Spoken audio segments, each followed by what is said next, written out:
Sejam bem-vindos e bem-vindas a mais um episódio do podcast A Evolução Natural. E hoje a gente está aqui para falar um pouco da trajetória da própria Galápagos, né? Como que a gente faz essa evolução natural de fazer banking. E para isso, o nosso convidado é o nosso sócio, Marco Bolonha. Obrigada pela sua presença. Obrigado pela oportunidade. E para começar, Bolonha, sua história é super inspiradora. Eu queria que você falasse um pouquinho da sua trajetória aqui para quem está nos ouvindo. Fazer minha história é longa, né? Então eu vou fazer um pouco só os melhores momentos, né? Então eu me formei em engenharia de produção pela Poli e acabei entrando no mercado financeiro e fiz uma carreira em bancos. Comecei pelo francês e brasileiro, antigo, que era do Crédit Lyonnais, passei para Lloyds Bank, para American Express, Chase Manhattan, um banco brasileiro, Banco Itamaraty, depois fizemos um banco que eu me associei no SRL e trouxemos o American Express como Banco do Brasil. Isso foram 24 anos de mercado financeiro. Desde entrar, comecei como analista de sistemas, passei para a parte de planejamento para a parte comercial e da parte comercial como cuidado de business geral desses bancos, né? Fazendo parte dos comitês executivos dos bancos.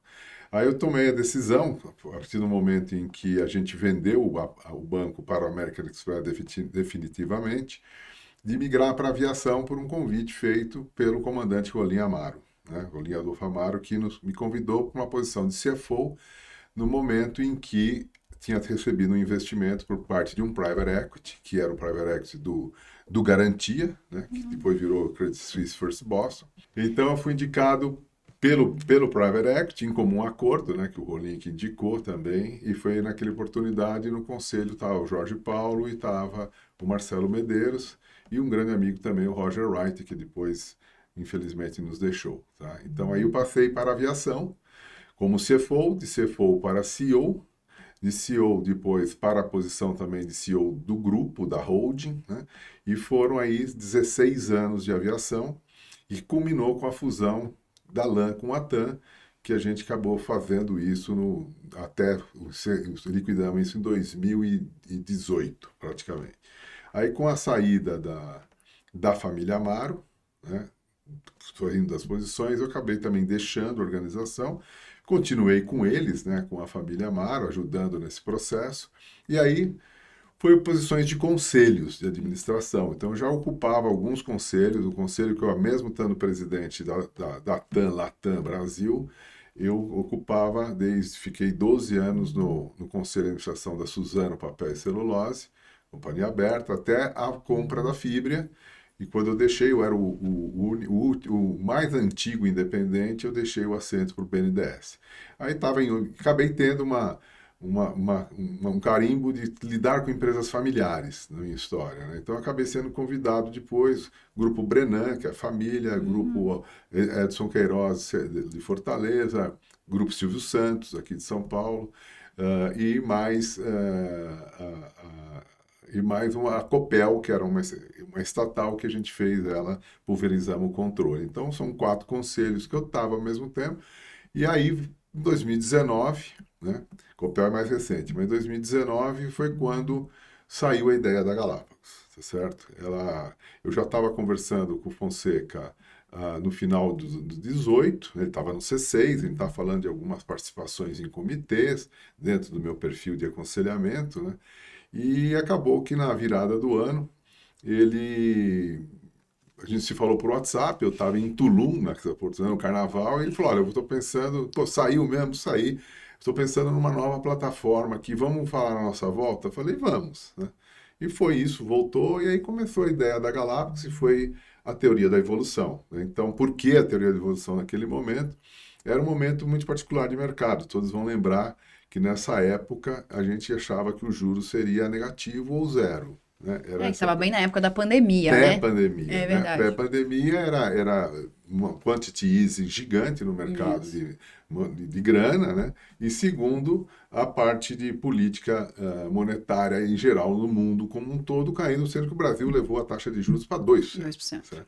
A gente falou, bom, como é que a gente, nesse cenário de juro baixo, a gente pode agregar valor? Então, foi a ideia de começar a fazer os fundos de direitos creditórios, né? Então, o nosso edge já começou sendo em crédito, FDICs, né? Para que a gente fizesse alongamentos de prazo, com garantia e tendo um spread acima da taxa básica, que era muito baixa, né? Então, isso começou dessa maneira e a gente acabou entendendo que, além dos fundos líquidos e líquidos, né, os fundos estruturados, a gente passou também a fazer fundos líquidos. Depois, consequência natural, foi ter uma parte de cliente com a WM, né, que é a criação de toda a parte de atendimento a pessoas físicas e pessoas jurídicas, do varejo até o multifamily office, e depois acabamos entrando na estruturação de dívida, no DCM, e por consequência criou-se o M&A, né, onde tem DCM, pode ter M&A, onde tem M&A, pode ter DCM, então se constituiu um banco de investimentos. Nós estamos então hoje calcados em 3 pilares: a Asset, o Wealth e o IB, né, o banco de investimentos. São esses 3 pilares do nosso negócio, e alguns outros investimentos aí como investidas em outras operações que tenham correlação com o que a gente faz. Então, essa foi a história da saída da Galápagos, e aí, obviamente, que mudou o cenário, né? O cenário subiu, o juro subiu de Não, mas 2... calma, eu vou puxar um gancho disso antes de você ir para o próximo cenário. A gente está falando aqui da evolução, você viu que a Galápagos trouxe muito essa evolução de fazer banking de uma forma diferente, mas a tua história de 30 anos de mercado financeiro, você viu muitas coisas acontecerem. O que é de fato essa evolução? O que a gente se propôs fazer diferente? Você que viu todas as mudanças acontecerem dos 30 anos para trás. Foram muitas mudanças, né? Quando eu entrei no mercado, você tinha uma presença muito grande dos bancos estrangeiros no Brasil, isso mudou, né? Por questões estruturais. 2, né? Você teve muitos problemas no mercado financeiro, vamos lembrar do Proer, que fez um salvamento de bancos, teve a privatização de vários bancos estaduais, né? Então, isso foi uma mudança importante. O Proer tem um marco importante no mercado financeiro, que foi o que colocou a saudabilidade do mercado. Então, hoje a gente não tem problemas críticos no mercado, muito mais processo de controle do que a gente tinha naquele momento pré-Proer. Então, a segunda coisa foi a evolução da tecnologia, né? O Brasil, na área bancária, se destacou na ponta, né? Como a gente vivia, quer dizer, eu peguei na minha vida a inflação de 30% ao mês, certo? E a gente sobrevivia, né? Era 30% ao mês e a gente sobrevivia. Essa inflação também foi sendo contida com outro plano que apareceu. Eu peguei plano cruzado, 1986, que era congelamento de preço. Depois, em 90, veio o plano Collor, que todo mundo ficou com 50 mil reais naquela oportunidade, né? Foi um congelamento de todos os ativos. E eu estava no Chase Manhattan nessa época, a gente conseguiu também sobreviver e ganhar dinheiro. Então, o que eu falo assim, todas essas crises, a gente tem que olhar ela e ver a oportunidade de como a gente pode... Fazer do limão a limonada, né? Então, eu acho que a tecnologia veio mudar muito, né? O Brasil se avançou em tecnologia bancária. Hoje, então, nem se fala. A criação do Pix, que é uma democratização do dinheiro de uma maneira muito abrangente. O Pix mudou muita coisa do mercado, né? O Pix fez inclusão de pessoas que não estavam sendo bancarizadas, né? Se tornou a vida muito mais simples, aquele que não teria nem como ter um cartão de crédito, né? Então, acho que o Pix veio uma mudança muito radical. Outra mudança que eu vejo importante do Banco Central, o incentivo a ter mais players, né? Então, como todos sabem, nós temos uma concentração bancária no Brasil, existe o estímulo, desde a instituição de pagamento, as securitizadoras e os FDICs. Os FDICs hoje é uma parte relevante do mercado de crédito brasileiro, são quase 50 bilhões, quase 30% do crédito do Brasil está feito através de FDICs, que foi a nossa tese inicial, certo? Então, desde lá a gente veio na tese sempre ligada a aspectos de crédito. Então, nossos fundos, a matriz do nosso produto de fundo é muito feita em cima de operações de crédito, seja de high grade, seja de high yield, né? E com isso, outra evolução do mercado, acho que é a mais importante, onde a gente se inclui, é o mercado de capitais, né? O Brasil tem ainda uma baixa participação do mercado de capitais no mercado de crédito em geral, coisa que nos Estados Unidos, você sabe que lá a relação, fazendo números redondos, lá 75% é mercado de capitais, 25% são os bancos. Aqui é o contrário. Aqui é 18% do mercado de capitais, o resto são os bancos. Nós atuamos no mercado de capitais, sendo uma empresa, uma companhia de investimentos global, né, atuando no Brasil, Europa e Estados Unidos, e com os instrumentos do mercado de capitais. Nós aqui fazemos todos os serviços bancários, né, sem ser um banco, né, porque a gente está usando, na verdade, os instrumentos do capital markets para fazer, que é a você interconectar investidores e tomadores. Então, esse é o papel fundamental da Galápagos, né? É nesses pilares a gente atuar, a gente é um assunsor de risco, a gente é um estruturador e a gente coloca o investidor diretamente com o tomador, portanto, sendo melhor a adequação do produto para o tomador, para o investidor é uma operação também que está já ajustada em termos de fluxo de caixa, garantias e também uma adequação de taxa, porque a gente está desintermediando, né? Então, Melhores condições para os melhores dois lados, condições né? de mercado, então, em termos de preço. Você viu a Galápagos nascer, Bolonha, assim, quais foram os desafios que foram enfrentados no início? Como que você está enxergando até agora, depois de 5 anos, né, onde a gente se consolidou e o que você já enxerga para o futuro? Eu diria que a gente tem nossos valores, e um dos valores é a nossa capacidade de resiliência. Então, acho que esse foi como a gente, lembrando, a gente nasce em 19, né, num ambiente de juros completamente diferente do que a gente está vivendo hoje. E logo no nosso início, né, começamos em 19, eu acabei entrando em junho de 19, chega 2020, a gente tem a pandemia, certo? Então aí foi o contrário. Como é que nós vamos trabalhar? Tudo fechado, lockdown, como é que a gente opera? E aí eu me lembro que a gente acabou contratando, muitas pessoas que a gente contratou foi tudo online, a gente não teve contato. Então a gente acabou trabalhando, fomos todos quarentenados e nós estávamos crescendo a companhia. Nós não paramos de trabalhar, obviamente que num cenário mais adverso. Ninguém sabia o que iria acontecer, né? Quais os setores. Até nesse momento é que a gente acabou participando da criação do Fundo de Estímulo, quando foi a crise do lockdown, que então foi um fundo que deu liquidez para pequenos estabelecimentos que ninguém dava, né, para eles sobreviverem nesse período. Aí a pandemia trouxe uma dificuldade e, obviamente, que a pandemia também jogou muito dinheiro no sistema, que foi tendo que ser feitos os auxílios, né, em todos os mercados. E a partir daí veio a nova pós-pandemia. A pandemia não só teve um problema de impacto de saúde e um impacto de mortalidade, né, no Brasil e no mundo como um todo, sim, mas o maior impacto que você for ver é o impacto no desarranjo econômico que foi criado nas cadeias produtivas, né? A gente começou a ter uma mudança de comportamento de consumo, a gente começou a ter falta de oferta de produtos por essa mudança, ou seja, as pessoas estavam em casa, começaram a investir em bens, televisão, reforma, etc., e menos consumo. E isso criou inflação na oferta.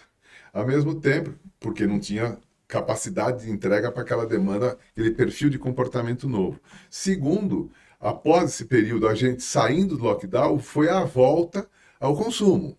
Então você vê o que aconteceu na hotelaria, aquela demanda reprimida, você né? vê com a passagem aérea, ficou também a sensação de que eu saí do lockdown, vou viver a vida, né? Então todo mundo saiu e explodiu também a inflação de serviços, quer dizer, você tem que contratar. Então nós entramos no ambiente inflacionário, que aí é o que a gente está assistindo, o Banco Central subiu de 2% para 12% na época, em 10 reuniões do Copom, quer dizer, é um choque de juros enorme, né?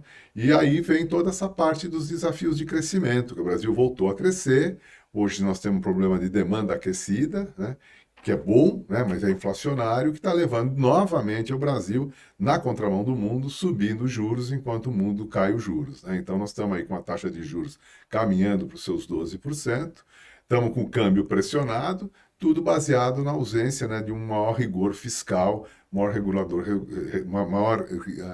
regulação de vários setores, né, dando solidez e paz no sentido jurídico. A gente precisa evoluir nisso e, ao mesmo tempo, a gente vai ter que endereçar as taxas de juros, porque ela nesses níveis que ela está... Ela engargala todo mundo. Né? É um inibidor de investimentos, né? Para que investir se a gente pode ganhar na renda fixa 12% parado, sem fazer nada, né? Exatamente. Então, acho que os desafios nossos são muito grandes. São 5 anos e tudo isso aconteceu.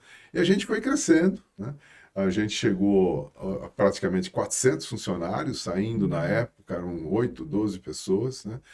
Criando esses pilares, sempre pensando numa forma diferente de atuar no mercado, que é essa interconexão entre as pessoas, as empresas, a família, dos investidores e dos tomadores, né? Então, portanto, a gente oferece produtos mais adequados né, para o perfil da necessidade dos clientes. A gente tem uma plataforma mais aberta, quer dizer, a gente pode estar comprando na nossa plataforma de Wealth outros produtos. Nós temos uma área de MFO, a gente tem hoje já uma DTVM que temos uma custódia proprietária, se quiser transferir a custódia. A gente foi se complementando para essa forma de atuar próximo e criando soluções financeiras, que é o nós somos instituição de mercado de capitais, companhia de investimentos, soluções financeiras adequadas e inteligentes para interconectar pessoas dentro dessa forma de desintermediação. Então, nós não temos aqui a posição proprietária como a mais exclusiva, na verdade, a gente passa para os clientes.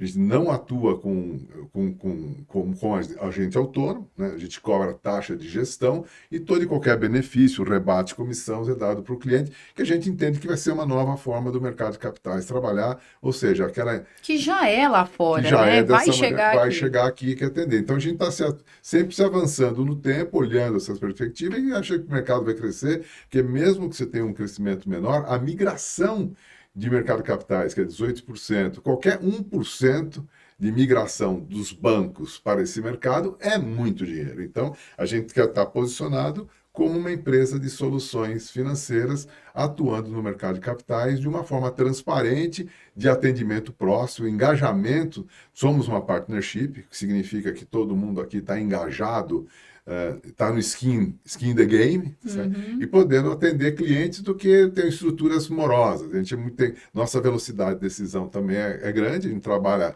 totalmente em ambiente aberto, obviamente respeitando as segregações, dependendo das atividades de banco de investimento, de fundos, em ambientes segregados, mas a gente tem muita agilidade nesse processo, né? Então, acho que foi importante. Importante também foi a nossa mudança, né, no final do ano passado, está completando um ano, em que a gente conseguiu se reunirmos todos num único ambiente para facilitar todos os aspectos de sinergia, né? E principalmente, que é um grande ponto que a gente vem trabalhando, é a parte cultural, a nossa cultura, a formação da cultura Galápagos. Então, trabalhamos muito na parte dos valores, na missão, no nosso propósito, estamos trabalhando bastante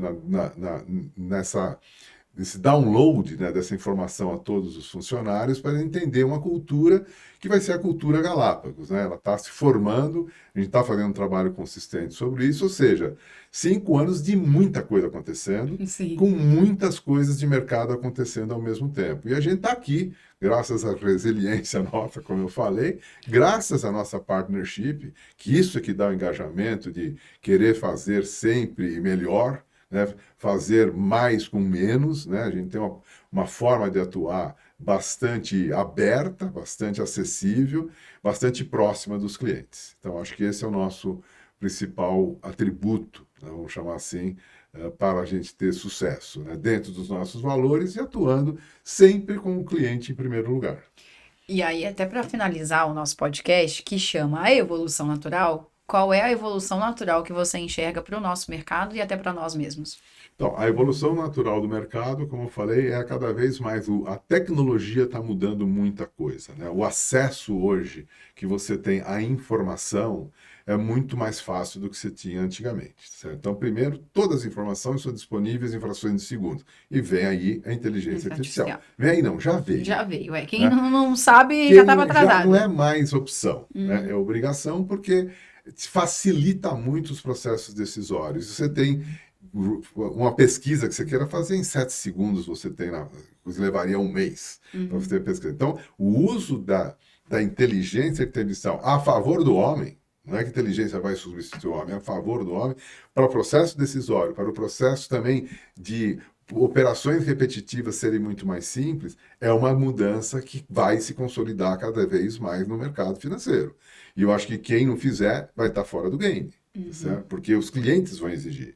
Então, esse é o primeiro aspecto. A tecnologia vai crescer no mercado, a disponibilidade de informação vai crescer, a velocidade das transações vai aumentar, os clearings estão também se estruturando de forma mais ativa e mais séria, ou seja, a gente vai virar cada vez mais um sistema financeiro agile, né? Vai ser todo agile, né? Então, esse é o primeiro coisa. E nós estamos investindo nisso, se posicionando nisso, porque é importante estar dessa forma atuando. Isso é primeiro com relação à tecnologia. Segundo, com com a própria oferta de produtos.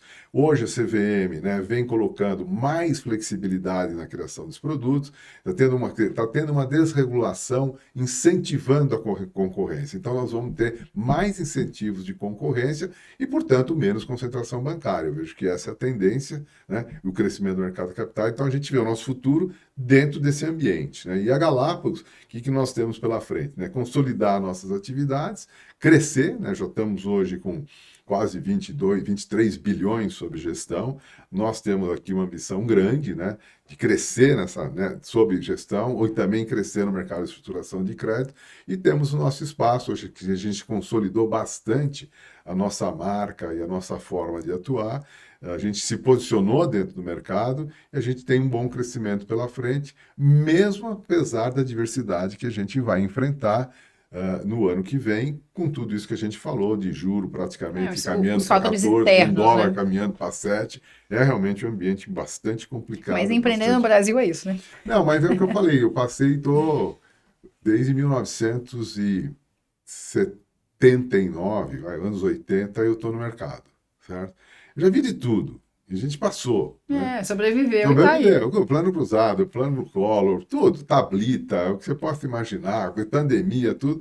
O mercado brasileiro é muito criativo e muito rápido. Né? A gente tem mobilidades rápidas. É saudável mobilidade rápida e temos hoje um regulador que incentiva, que, diferentemente do passado, que era muito mais concentrada a regulação. Então, acho que a desregulação também é outra característica que vai vir. E a gente tem oportunidades da desregulação, a gente fazer criação de produtos com mais liberdade por parte do regulador, obviamente respeitando certos princípios, mas é um ambiente de crescimento do mercado de capitais e, com certeza, para a Galápagos é um mercado de crescimento, dado que a gente tem hoje um posicionamento muito claro, a gente sabe o que a gente faz, a gente sabe quem somos, né? E a gente tem uma entrega diferenciada, como eu expliquei, nessa proximidade de interconectar as pessoas. Uma aula, né? Obrigada, Bolonha, pela sua participação. Acho que todo mundo... Feliz Natal para todo mundo. Pois é, acho que é o podcast que a gente vai encerrar o ano e acho que todo mundo conseguiu entender de fato a mensagem do que a gente faz, como a gente faz e o que a gente espera para o futuro. Mais uma vez, obrigada. Eu que agradeço. Obrigada a você que nos assistiu até aqui. A gente encerra essa temporada, mas eu te vejo no ano que vem no Spotify e no YouTube. Até lá!